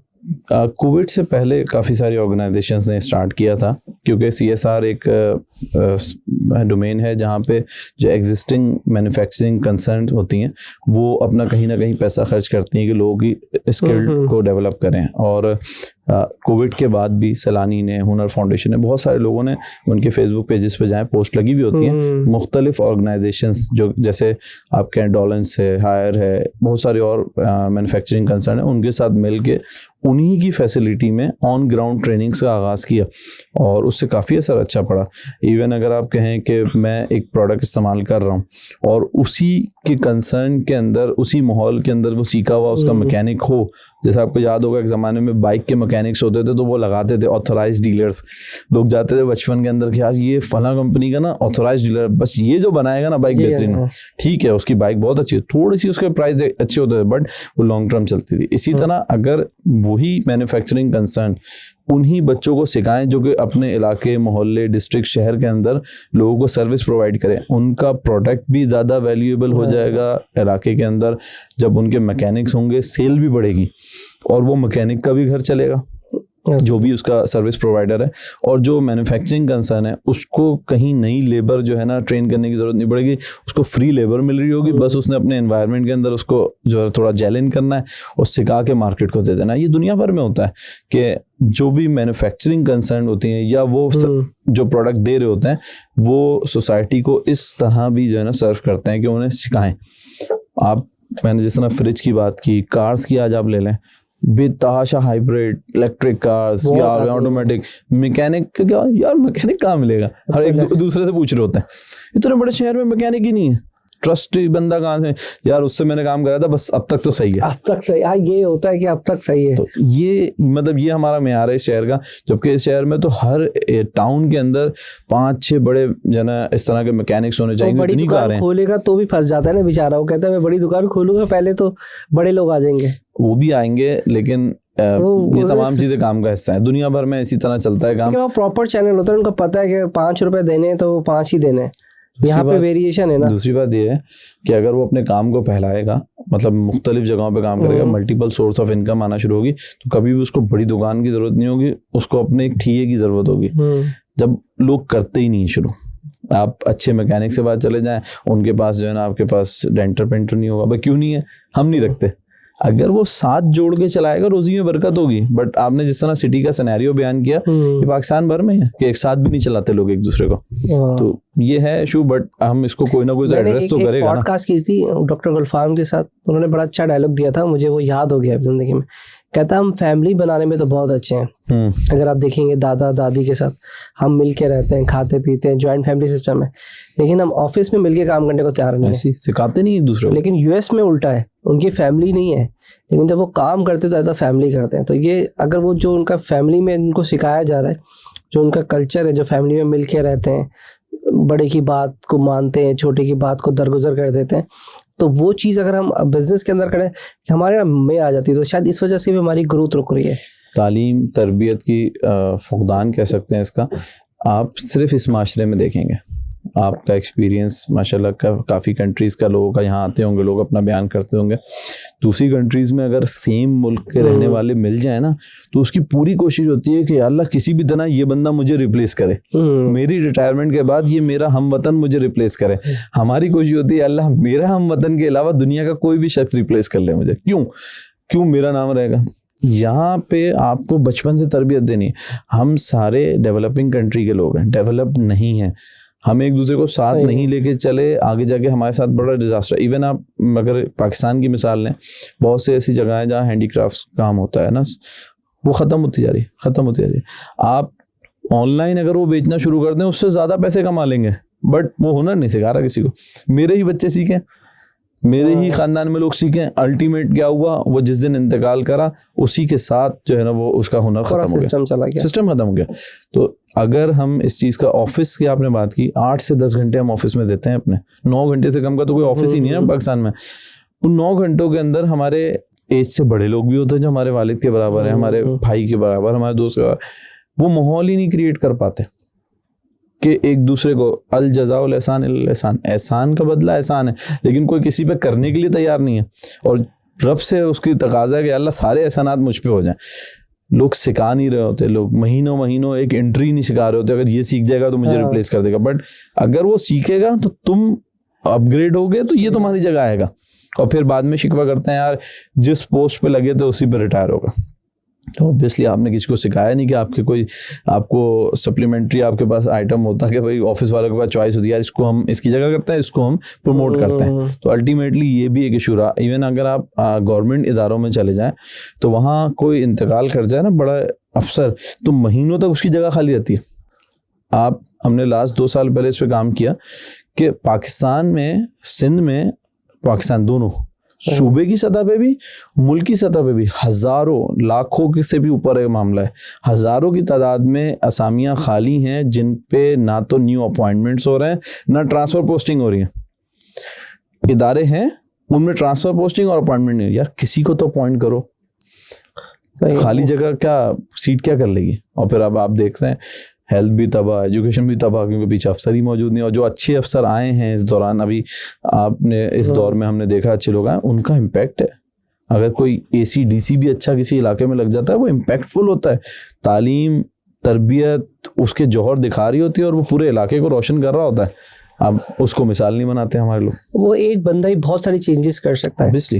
एक खतरनाक सवाल कर लूँ आपसे, मसला तो नहीं है। सवाल ये है कि जब आप चैरिटी कर रहे हैं, जैसे उसमें भी आपने दिखाया कि यार हम ये कर, तो अब उसकी वीडियो बना के क्यों डालते हैं कि यार मैं इस बंदे को खाना दे रहा हूँ, फिर आप उसको एक तस्वीर या व्हाटएवर आप वीडियो बना कर डालते हैं। आप या ओवरऑल कह लें, मैंने आपके प्रोफाइल विजिट किया था, सभी को कर लेते हैं। मैं नहीं, आपके प्रोफाइल मैंने आज विजिट किया ना, मैं भी सबको टारगेट नहीं कर सकता, वो फिर उनका एक अलग मैटर है। तो आप मेरे सामने, तो इसलिए मैं भी स्पेसिफिकली इनिशियली जब हमने स्टार्ट किया ना तो बहुत सारे दोस्तों का मानना था कि हमें ये नहीं करना चाहिए। अच्छा, उसमें मैं अपने तौर पे अगर बात करूँ, मैं बिल्कुल डिफरेंट साइड पे खड़ा था और कुछ दोस्त कि यार जब तक हम दूसरों के लिए कोई मिसाल कायम नहीं करेंगे, मोटिवेट नहीं करेंगे, नए लोग नहीं आएंगे। मैं कोविड की मिसाल दूं, कोविड से 4 महीने या 3 महीने पहले का प्रोग्राम है यौम इकबाल, मैं उस पर खिताब कर रहा हूँ बहैसियत चेयरमैन। मैं उसमें लोग सामने, बहुत सारी ऑर्गेनाइजेशंस के लोग आए हुए, सब दोस्त हैं अल्हम्दुलिल्लाह। 30 के करीब ऑर्गेनाइजेशंस के प्रेसिडेंट, चेयरमैन आए हुए, हमारी अपनी ऑर्गेनाइजेशंस आई हुई, स्कूल के बच्चे आए हुए। मैंने कहा देखें, हम ये चाहते हैं कि अल्लाह ना करे किसी वक्त भी अगर यहाँ हंगामी हालात होते हैं, मुझे अल्लाह की ज़ात से उम्मीद है कि यहाँ जो बैठे हुए लोग हैं ना, ये वो पहले लोग होंगे जो अपने शहर, अपने मुल्क में इमदादी कामों के लिए भी आगे आएंगे और लोगों को सर्व करेंगे, उन्हें लीड भी करेंगे, क्योंकि वो सीखे हुए लोग होंगे। इत्तफाक की बात है 4 महीने बाद कोविड आया। अल्हम्दुलिल्लाह जो उस वक्त उस प्रोग्राम में बैठे हुए थे, मुख्तलिफ ऑर्गेनाइजेशन की, अपनी नहीं खाली, वो तमाम लोग पहले हफ्ते से लेके और कोविड के ख़त्म होने तक अल्लाह ने उनकी सलाहियतों को भी निखारा, उनसे काम भी लिया और उनको इस शहर में मीनार नूर बनाया। अगर हम वीडियो नहीं बनाते, एक बात है, मैंने अफ्तार प्रोग्राम स्टार्ट किया 13-14 साल पहले दोस्तों के साथ कराची में। उस ज़माने में टारगेट किलिंग उरूज पे थी, लोग रोड पे नहीं खड़े होते थे, अफ्तार पे खड़ा होना। इवन ऐसा भी हुआ कि अफ्तार हमारी हो रही है, उससे 100 गज के फासले पे टारगेट किलिंग हो गई और हम समझ रहे थे गाड़ी का सिलेंसर चला है, वो बंदा वहाँ मौजूद है। अब हम यूँ देख रहे हैं क्या हो गया। हम अगर उस वक्त रोड पे नहीं आते, लोगों को नॉर्मलाइज नहीं करते, तो शहर में लोग डरते रहते। डर डर के एक टाइम आता कि सब लोग सहमी सहमी ज़िंदगी गुजारते, फिर कुछ भी नहीं होता। हमने अफ्तार किया, उसकी भी, अगर हम एजुकेशन प्रोग्राम अपना करते हैं स्कूल, उसकी वीडियो नहीं डालें फेसबुक, ट्विटर, कहीं पे वो भी, मुझे इतनी नहीं दिखी, वो उसके रेलेवेंट पेज पे है ना। अच्छा, अगर हम उसको प्रमोट ना करें तो लोगों में तालीम की अहमियत, जो कि स्लम एरियाज़ में या अंडर प्रिविलेज एरियाज़ में ज़रूरत है, वो ये समझते हैं कि इन इलाके के लोग रब ताला की तरफ से सीखे हुए आएंगे। अगर आप इनको तालीम नहीं देंगे, मैं एक मिसाल देता हूँ, जिस रोड पे वो स्कूल है उससे 100 गज की दूरी पे डबल रोड है जहाँ से कमर्शियल ट्रैफिक सारा गुजरता है। वो तालीम याफ्ता नहीं होते तो वहाँ क्या करते उस रोड पे? स्नैचिंग करते हैं, यही करते हैं। और क्या करते? पैसे तो चाहिए ना, पैसे चाहिए। तो इसका मतलब है अगर उनको तालीम मिली तो अब वो उसी इंडस्ट्रियल एरिया में काम कर रहे हैं। कोई मैनेजर बन गया, कोई वहाँ पे सुपरवाइजर बन गया, क्यों? उसे लिखना पढ़ना आता था, वो अखबार पढ़ लेता था, वो बात कर लेता था। नहीं तालीम हासिल करता तो वहाँ पे स्नैचर होता।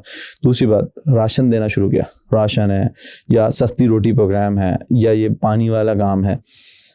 हमारे पास मुल्क में ऐसे लोग तो मौजूद है ना, वेल ऑफ है। ज़कात अल्हम्दुलिल्लाह हमारे निज़ाम में मौजूद है 2.5%। ज़कात, फितरा, खैरात, अतियात, लोग इसको बोझ समझने लगे।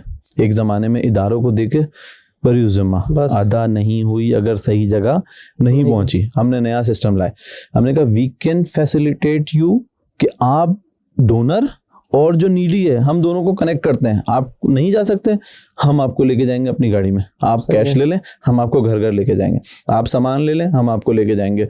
वीडियो बना के लोगों को मोटिवेट करते थे कि भाई ये शख्स ज़कात देने वाला था, इस शख्स ने अपनी जिम्मेदारी मजहबी भी और कौमी जिम्मेदारी अदा की कि अपनी ज़कात अपने हाथ से दी। क्या हुआ, वो किसी इदारे के पास जो है ना जमा नहीं हुई कि सोचेंगे उसका क्या करना है रमज़ान के बाद, वो डायरेक्ट रिजर्विंग तक पहुंच गई। उसकी ईद भी अच्छी हुई। किसी का 20,000 कर्जा था, वो उस 20,000 कर्जे की वजह से पूरा साल का साइकिल उसका ख़राब था। सैलरी आती थी, 20,000 देता था, फिर 20,000 का कर्जा ले लेता था। हमने उसे 50,000 की ज़कात दी, उसका कर्जा उतरा, रमज़ान भी अच्छा गुजरा। अब वो रमज़ान के बाद वो नेट ऑफ पे आ गया, सही। अब अपने सिस्टम को बिल्ड कर सकता है। आप कैसे ढूंढते हो जाके आप मोहल्ले में? ये बहुत बड़ा सवाल। कोविड के दौरान जिस तरह मैंने बताया कि हमने जब ये किया तो हम घर घर गए, मोहल्ले मोहल्ले गए, इलाके लग गए, तो आपका केसेस आना शुरू है, वेरीफाई करना शुरू किया। तो इतने आते हैं कि फिर इतने आए। अच्छा, उसमें हम पाकिस्तान में आपको पता है फिर फेक केसेस भी आते हैं। वो एक अलग मसला, क्योंकि वो मैं I did tried before the Covid, वो मुझे फिर लगा कि यार इसमें आपको एक बात बताऊं, बड़ी अच्छी मिसाल है। वॉलमार्ट या अगर दूसरे बड़े इदारों में देखते हैं कि वहाँ के मैनेजर्स जो होते हैं वो बाइख्तियार होते हैं आज सेल कैसी लगानी है। हाँ। बड़े इदारों में, बड़े स्टोर में वहाँ का स्टोर मैनेजर बाइख्तियार होता है। अमेरिका में ये सिस्टम था जब भी वो हुआ है। यहाँ हमने क्या किया कि जो हमारा मेंबर था हमने उसको बाइख्तियार किया। ज़कात और फितरा, खैरात, कोई भी चीज़ आई अतियात, हमने उसको एजुकेट कर दिया, इसके मसारिफ क्या हैं, किन लोगों को देना है। फिर उसको वकील बना के कहा इसकी जिम्मेदारी अल्लाह और उसके रसूल के पास आपकी है। सही है। आप हद्दुल इम्कान कोशिश करना कि मेन डोर तक आप चले जाओ, नहीं जाते उसको ऑनलाइन ट्रांसफर करते हो, वेरीफाई ज़रूर करना। ऐसे ऐसे केसेस आए, ओल्ड एज कपल्स हैं, बच्चे नहीं हैं, तालीम हासिल करनी, सिर्फ 10,000 की ज़रूरत है उन्हें महीना पे, उनके बच्चे पढ़ लेंगे। हमने बहुत सी फैमिलीज आइडेंटिफाई की, बहुत से बच्चे आइडेंटिफाई किए। और कोविड जो था वो एक इम्तिहान तो था दूसरी तरफ अपॉर्चुनिटी भी था आपके लिए, वो ग्रो कर गया। हम जैसे कितनी ऑर्गेनाइजेशंस थी जो कभी भी अपने स्पेक्ट्रम को बड़ा नहीं कर पाती, ड्यूरिंग कोविड हम ना रुकने वाली रफ्तार के साथ, जैसे कहते हैं सूरत के साथ आगे बढ़ना और नौजवानों को उम्मीद देना कि भाई अगर गवर्नमेंट नहीं पहुंच रही तो फिर आपने हाथ पे हाथ धरे बैठना नहीं है कि अब मनोसलवा आएगा, खुद से कोशिश करना शुरू करें। डोनर आप पे ट्रस्ट करेगा जब आप कुछ काम करते हैं। अब हमारे पास ऑनलाइन ट्रांसफ़र का दौर है। हमने एक काम किया कि यार, मैंने कहा भाई ये फैमिली जो है ना आइडेंटिफाई हो गई, इसका डेटा बनाओ, इसका जैस का या कोई भी अकाउंट खुलवा दो ऑनलाइन। सही है। ठीक है, एक बच्चे को उस पर 10 फैमिलीज पे वो कर दिया कि भाई तुम इसके निगरान हो, देखते रहना, अगर ये ज़कात के उससे निकलते हैं तो उनको राब्ते में रहना, उनको भी हटा देना। ठीक है। अब क्या होता है, आपने कहा 2 लाख रुपए ज़कात देनी है, केसेस दो, मैंने आपको 10 केसेस उठा के दे दिए। मगर जिसको चाहें आप फ़ोन करें, वेरीफाई करें, जो करना करें। अक्सर लोग रिमार्क्स अच्छे थे कि हमारी ज़कात सही जगह पहुँची, उसको नंबर भी मिला, उसका ट्रांसफ़र नंबर भी मिला, उसने पूरी कहानी सुनी, मजहबी फरीज़ा भी अदा हुआ, एक नया सोशल एक्टिविस्ट आपका जन्म हो गया। अब वो शख्स पूरे साल के दिमाग में उसको रहेगा यार इनके ये मसाइल थे, हो सकता है मेरे पास ये रिसोर्सेज है, मैं उनके मसाइल हल कर सकूं। आपने वो 10 घर नहीं दिए, उसे 10 स्टोरीज दी हैं जो उसके दिमाग को बार बार नॉकिंग करती रहेंगी। यार तुम ये कर सकते हो, यार तुम यहाँ सर्व कर सकते हो। कई ऐसे डोनर हमारे हुए बहुत यंग एज में, लाखों रुपए वो लोगों पर खर्च करते हैं उनके मसाइल हल करने के, और नज़र भी नहीं आते। यार मुझे केस दो, मैं खुद समझूंगा, उसके बाद फिर साथ चल के करेंगे। और लोग हो गए केस। अच्छा, मैंने क्या किया, ऑर्गेनाइजेशन ने क्या किया, या इन नौजवानों ने क्या किया? इन नौजवानों ने फैसिलिटेटर का किरदार किया, एक ग्राउंड बना के दिया दोनों के दरमियान। अल्लाह ने उसको भी सवाब देना है, जो साथ लेके गया उसको भी देना है, और उसकी ज़िंदगियों में तब्दीली है। जब हम ऐसे मसाइल वाले घर देखते हैं, ऐसे मसाइल वाली फैमिली देखते हैं, फिर आप अपने आप को देखते हैं कि यार अल्लाह रब्बुल इज़्ज़त ने आपको कितना ज़्यादा नवाजा हुआ है, आप और मेहनत करते हैं। इस वक्त शहर को कम से कम, मैं आपको एक लाइन दे रहा, इस वक्त शहर को कम से कम 5,000 से ज़्यादा सोशल एक्टिविस्ट की ज़रूरत है। अभी भी मुझे तो ऐसा लगता है सारे सोशल बने हुए, अगर बड़े बड़े इदारे देखें तो कभी मुझे कोई बड़ी कंपनी तो दिखती नहीं है। कंपनीज गायब है, CSR नहीं कर पा रही मैं। बड़ी कंपनी तो आप दिखाओ मुझे कि क्या यार ये बड़ी कंपनी जिस पे 10,000 लोग काम करते हैं, 25,000 का। लेकिन मैं भी एक इदारा था, मैं गया था सोशल, उसमें 25,000 लोग काम कर रहे हैं। मैं देखते रह गया, मैं कहता है एक इदारे पे मैं गया, सारी से यही काम कर रहे हैं, सोशल एक्टिविटी। उसके बाद 55,000 लोग।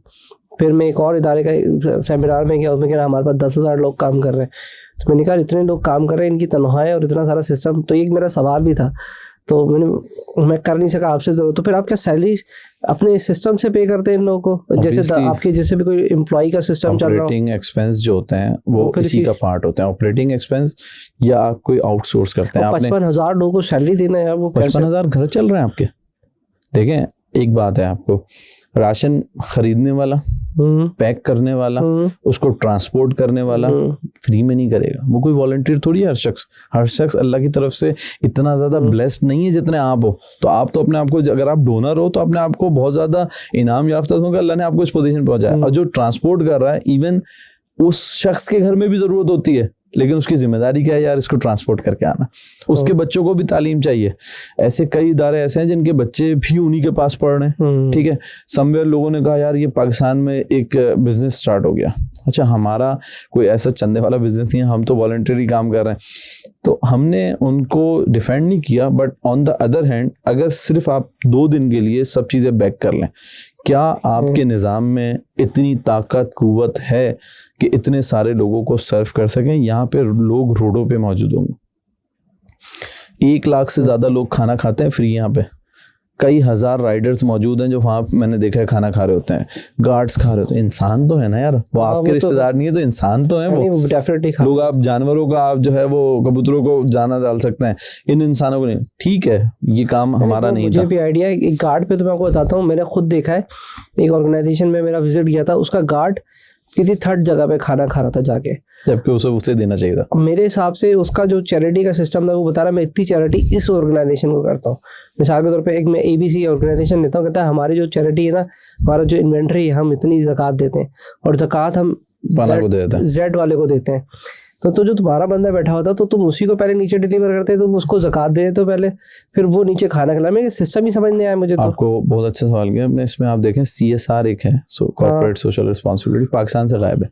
बहुत चुनिंदा इदारे हैं जो कर रहे हैं, पता ही नहीं। सबसे बड़े, अगर वो CSR एक्टिविटी अपने एम्प्लॉयज में ही करना शुरू कर दें, फिर उसके बाद अपने इर्द गिर्द जहाँ वो फैसिलिटी उनकी है, मैन्युफैक्चरिंग है या प्रोडक्ट सर्विसेज बेस्ड है, तो इतनी ज़्यादा उनसे जो खुशहाली है। इवन अगर आप देखें कई जगहों पे ऐसा होता है जहाँ फैसिलिटी बनाते हैं 50% मुलाजमीन उधर से ही रखते हैं, बावजूद इसके अगर वो ट्रेन ना भी हो तो उन्हें ट्रेन करते हैं ताकि जिस इलाके में फैसिलिटी डेवलप कर रहे हैं वो इलाका तो डेवलप हो।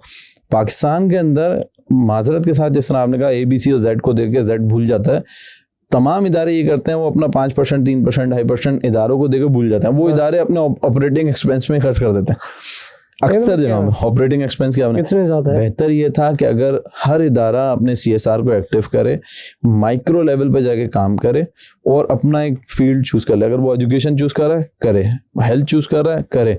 इस वक्त तो ये इतने बड़े बड़े डोमेन हैं कि अगर आप इस पर काम करें तो आप शायद इस दुनिया से चले जाएं, ये काम पूरा नहीं हो सकेगा। आप किसी वक्त विजिट करें जिना, सिविल, इन इदारों को विजिट करें, आपको नज़र आएगा यार कितनी नीड है यहाँ पे। मतलब पाकिस्तान में अगर कराची में खास तौर पर इन जैसे 10 और इदारे बन जाएं तब भी वो फुल होंगे।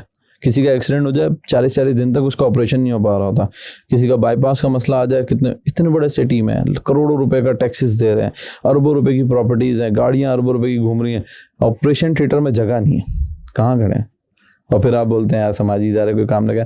तो वीडियो बनाना बहुत ज़रूरत है। ज़रूरत इसलिए कि फ़ी ज़माना तरगीब देने के लिए, तालीम देने के लिए, नियत अच्छी होनी चाहिए। ऑब्वियसली इन्नमल अमालु बिन्नियत, अमाल का दारोमदार तो नियत पे है। अगर उसकी नियत, अक्सर मैं प्रोग्राम करता था उसमें होता था आखिर में दुआ हो रही है, तो आपने देखा रमज़ान ट्रांसमिशन में आपके वो रखे होते हैं, गुडी बैग्स रखे होते हैं मुख्तलिफ कंपनीज के। तो एक हज़रत दुआ करते थे, ए अल्लाह जिसने जिस नियत से दिया उसको उस नियत के मुताबिक अता फरमा। तो मैं एक दिन उनके साथ गाड़ी में ट्रैवल कर, मैं हज़रत अच्छे भले आदमी ने लाखों रुपए की डोनेशन दी, आपने उसको ये कह दिया जिस नियत से दिया उसे नियत का अता फरमा। बोला उसने नियत मार्केटिंग की रखी थी, उसने किसी की भलाई की नियत नहीं रखी थी, उसने मार्केटिंग, तो अल्लाह उसको अजर मार्केटिंग की नियत से देगा। और अगर उसने नियत ये रखी थी कि यार मेरी इस बाइक से ये गरीब आदमी अपने रोजगार की जानिब सेफ और साउंड पहुंच जाएगा, तो अल्लाह उसको उस नियत के मुताबिक देगा। तो अल्लाह से तो नियत के मुताबिक मिलना है ना। आपने करोड़ों रुपए की गाड़ियां बांटी, शहर में लाखों हजारों बाइक्स बटी, जिसकी जो नियत थी अल्लाह उसको उसके मुताबिक देगा। रमज़ान ट्रांसमिशन में हम देखते हैं ना, एक बाइक आपकी भी 2 बाइक, जिसने जो, इसी तरह जो इदारे काम कर रहे हैं, सहरी करा रहे हैं, अफ्तारी करा रहे हैं, पानी पिला रहे हैं, जो कुछ भी कर रहे हैं। मैं आपको एक छोटी सी पॉइंट देता हूँ, हम खाना क्यों खिलाते हैं कि हमारे नबी ने खाना खिलाने की तरकीब दी है। बिल्कुल। हम गरीबों को, मिस्कीनों पे, यतीमों पे हाथ क्यों रखते हैं उनके सर पे? क्योंकि हमारे नबी आखिर ज़माने ने इसकी तरगीब तालीम दी और ख़ुद करके भी दिखाया। हम पानी क्यों लोगों तक पहुंचाते हैं? बेहतरीन सदका पानी का है। हम दरख्त क्यों लगाते हैं कि ये दरख्त जो है सदका जारिया है। हम किसी के मसाइल को सुनना भी सदका जारिया, उसका हल तलाश करके देना उससे बड़ा सवाब है। हम ये क्यों कर रहे हैं? हम किसी को एजुकेशन, किसी जो अंबिया की मिरास जो है वो इल्म है, ठीक है, और हमारे दीन में इल्म की क्या अहमियत है आपको पता है। हमारे दीन में किसी तिमाददार के लिए और किसी के इयादत करने जाने के लिए क्या अजर है कि अगर कोई शख्स बीमार है उसकी इयादत करने गए, अभी सिर्फ इयादत करने गए, उसका इलाज नहीं करवा रहे हैं। जिसके इयादत पे जो सवाब मिल रहा है इलाज वाले को तो आलम ही कुछ और होगा। तो बात कहने की जरूरत है कि नियत, अगर आप ये नियत रखेंगे कि ये सारे अमल पैदाइश से दफनाने तक हम सिर्फ इसलिए कर रहे हैं कि हमें हमारा दीन, हमारे नबी की तालीम है, सवाब भी है आपके लिए दुनिया और आखिरत फला है। अगर कोई शख्स ये करता है हमारी तो काम ही यही है, अक्सर लोग बोलते हैं हमारा तो काम ही यही है, तो बस फिर वो उसका बिजनेस है, दुनिया में उसके लिए वाह वाह है, आखिरत में अल्लाह उसका रसूल बेहतर जानता है। और मैंने एक साइकिल भी देखा है कि जब तक आपकी नीड होती है ना तो आपके पैसे बहुत अच्छे, जब आपकी बेसिक नीड्स हो जाती है, फिर सोशल नीड्स पूरी हो जाती है, तो फिर अल्टीमेटली गोल आपका यही होता है कि लोगों की मदद करें, अगर उसकी नीयत साफ होती है। लेकिन अगर किसी की नीयत साफ नहीं होती है, वो फिर लोगों की मदद नहीं करता, बोलता है मुझे फेम चाहिए, जरा ब्रांड श्रांड तो लगा दो, जिसमें वो साहब ने कहा ना दस्तरखान पे ब्रांड का नाम ब्रांड लगेगा, तो वो तो फिर अल्टीमेटली काम अपने लोगों की मदद ही करनी चाहिए। बहुत सारा पैसा है, बहुत नुकसान होता है, क्योंकि आप जब अपनी फेम की तरफ जा रहे होते हैं तो आपके हमनवा जो होते हैं वो आपको गलत रास्ते पे ले जाते हैं। और जब आप किसी कॉज के ऊपर काम करते हैं, क्योंकि इरेडिकेशन की तरफ जाएं, जैसे अगर कोई पोलियो पे काम कर रहा है तो वो इरेडिकेशन पे जा रहा है, उसकी खात्मे पे जा रहा है। अब यहाँ मिशन अलग है, ये एक जहद मुसलसल है, इस पे काम जारी रहेगा। एजुकेशन है, ला मुतना आप जितना तालीम को फैलाएं वो फैलती चली जाएगी, ये तो रोशनी है, फैलेगी फैलेगी। आप भी सोचे मैं अपनी 30 साल जिंदगी में 3000 लोगों को पढ़ा लूंगा, भाई वो 3000 मीनारे नूर हैं, आप चले जाएंगे वो रोशनी देते रहेंगे, फिर वो 3000 30,000 में कन्वर्ट होंगे, वो 30,000 3 लाख में कन्वर्ट होंगे। आपका कोई भी काम जो माइक्रो लेवल पे आपने किया है, आप ये ना सोचें वो छोटा है, खास तौर पे पाकिस्तान में तो ये सोचे ही ना, क्योंकि ये एक न्यू बॉर्न स्टेट है। 70-75 साल कुछ भी नहीं होते हैं, वो 700-800 साल पुराने मुल्क अभी भी अपने मसाइल हल करने में लगे हैं। हम 75 साल में समझते हैं कि यार हम बहुत ही आइडियल सिचुएशन में चले हैं। 70-75 साल का मतलब है न्यू बॉर्न स्टेट है। जो शख्स जहाँ पे भी जिस शोबे में अपनी खिदमत दे सकता है दे, अपनी नस्लों के लिए, अपने लिए। अल्टीमेट क्या होगा, जितना मुश्किल हालात हैं, शुरू में आपने कहा आपने क्यों अपना पाथ चेंज किया, पॉलिटिक्स क्यों नहीं जा रहे, ठीक है हालात मुश्किल अभी है ना, फ्यूचर तो बेहतर होगा, आज नहीं तो कल सही कुछ तो बेहतरी होगी। अगर अच्छे लोग सिस्टम से पूरी तरह आउट हो जाएंगे और घर बैठ जाएंगे तो फिर सिस्टम में खराबी रहेगी, फिर तो आप एक बनाना स्टेट की तरफ चलें। और अगर अच्छे लोग अपनी जहद मुसलसल को जारी रखेंगे अपनी इस्तात के मुताबिक, सिस्टम में थोड़ी ही जरूर तब्दीली जरूर आएगी। नहीं इंशाल्लाह बहुत आएगी। कोई ऐसी मैसेज हमारे यूथ को देना चाहे, जो पूरे पॉडकास्ट में कभी कभार दिमाग में हो रहा है कि हम कहीं जाते थे यार ये सवाल मुझसे पूछेगा और मैंने पूछा नहीं, या और दूसरी पॉइंट मेरा ये होता है आखिरी में, ये मैं एंड में सबसे पूछता हूँ, कोई ऐसा मैसेज कोई आप यूथ को देना चाहे। पहले तो पहला सवाल मैंने दोनों एक साथ कर दी क्योंकि मुझे लग रहा है मैं ज़्यादा जल्दी में आ गया हूँ। कोई ऐसा सवाल तो नहीं था, कोई ऐसी चीज़ डिस्कस करने की तो नहीं थी, एंड हो गया अभी हमारा। आपने माशाल्लाह काफी सारे ऐसे सवाल किए जिसमें पूरे तो और लेके जा सकता था आता करा है, लेकिन हमें ना फिर वापस बैठना पड़ेगा, तो इसलिए मैंने थोड़ा सा काट दिया। मुझे ऐसा लग रहा है, मुझे फीलिंग यही कि बहुत सारी ऐसी चीज़ें हैं, इंशाल्लाह अगर हमारे पास कमेंट आते हैं, कोई ऐसा फीडबैक आता है तो मैं डेफिनेटली आपको दोबारा ज़रूर बुलाऊंगा। हम एक और एपिसोड 2 कर देंगे, जिसमें मुझे ऐसा लगता है जिसमें आपकी जो प्रोग्राम चल रहे हैं जिसमें आपके वॉलंटरी लोग कैसे ऐड हो सकते हैं, उस पर फिर आप थोड़ी गाइडलाइन दे सकते हैं। किसी को फंड देना है तो कैसे, ये एक पूरा टॉपिक है, फिर वो एक लंबा, तो वो वैसे भी आपका प्रोफाइल भी मैं आपको आपके लगा दूंगा तो वो आपके साथ कनेक्ट हो जाएंगे। तो जाते जाते कोई मैसेज देना चाहे तो वो दे सकते हैं आप। हर शख्स है मिल्लत के मुकद्दर का सितारा है, हमने हमेशा से सुनते हुए आए, और अगर वो शख्स अपने आप को मिल्लत के साथ जोड़ना सीख ले कि हर शख्स में मैं भी हूँ, आप भी हैं, अपने हिस्से की जो है ना एक शमा रोशन करते चले जाएं। ये शमा आपको भी रोशनी देगी, आपके बच्चों को भी रोशनी देगी, उनके बाद वालों को भी रोशनी। और अगर आपने दरख्त नहीं लगाया या शमा रोशन नहीं की तो फिर आप मुस्तकबिल में किसी भी भलाई के जो है ना वो हकदार भी नहीं ठहरेंगे, क्योंकि जब आप आगे कुछ करके नहीं आए। दूसरी बात यह कि जो हमारे नौजवान हैं ख़ास तौर पे, वो जुड़ना सीखें। पिछले 5-6 साल में हम देख रहे हैं हर शख्स पैसे की रेस में भाग रहा है, छोटे हैं अभी जुड़ना सीखें। ये जुड़ना जो आ गया ना, सोशल बॉन्ड्स आपके जो बनते हैं, आप मल्टीपल लोगों से मिलते हैं, प्रोफेशनल से मिलते हैं, जुड़ना सीखें। अगर जो भी आपकी तरक्की में जो कमी होगी ना वो सोशल कॉन्टेक्स्ट ना होना, बहुत बेहतरीन माइंडसेट वाले लोग, बहुत बेहतरीन काबिल लोग आपको मिलेंगे। यार हमारा इस मुल्क में कोई गुजारा नहीं है क्योंकि हमारी यहाँ पे वैल्यू नहीं है। वजह वैल्यू की नहीं थी, वजह उस प्रोडक्ट की थी, वो कहाँ प्लेस हुआ पता। प्रोडक्ट अगर अपने असल मकाम पे प्लेस हुआ होगा तो उसकी सेल भी अच्छी होगी, उसकी वैल्यू में भी इजाफा होगा, उसकी डिमांड भी हाई होगी। आप गलत लोगों में बैठे, आप अच्छे लोगों को अपने इर्द गिर्द जमा करें और ये तहैया करें कि अच्छी बात ही करते रहेंगे। It takes time. लोग हंसेंगे भी, शुरू में हम पे भी हंसते थे, यार ये समाजी काम कर रहे हैं, इनको भी फेम चाहिए।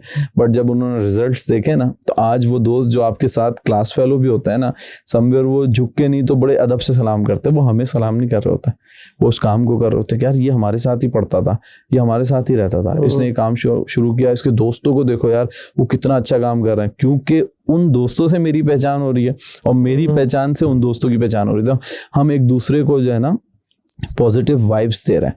तो अल्टीमेटली हम तो रोज़ इतने मोटिवेटेड उठते हैं कि अब ये आज ये काम करेंगे, ठीक है, हमारे साथ हम भी उसी माहौल में रह रहे हैं जहाँ हालात ख़राब हैं। लेकिन इंशाल्लाह ताला उम्मीद खैर यही है कि पाकिस्तान ग्रो करेगा, यही नौजवान होंगे जो इसमें अपना बेहतरीन कारामत जो अपना का हिस्सा है वो मिलाएंगे और मुस्तकबिल में जहाँ आप लेके जाना चाह रहे थे वहाँ पे भी हम भी पहुँच जाएंगे, आज नहीं तो कल सही। और इस मुल्क की तरक्की से बहुत सारे लोगों की तरक्की जो है ना जुड़ी हुई है। हमारे माँ बाप का बड़े ख्वाब हैं, कुर्बानियाँ हैं, आबाओ अजदाद की कुर्बानियाँ हैं लाखों लोगों की।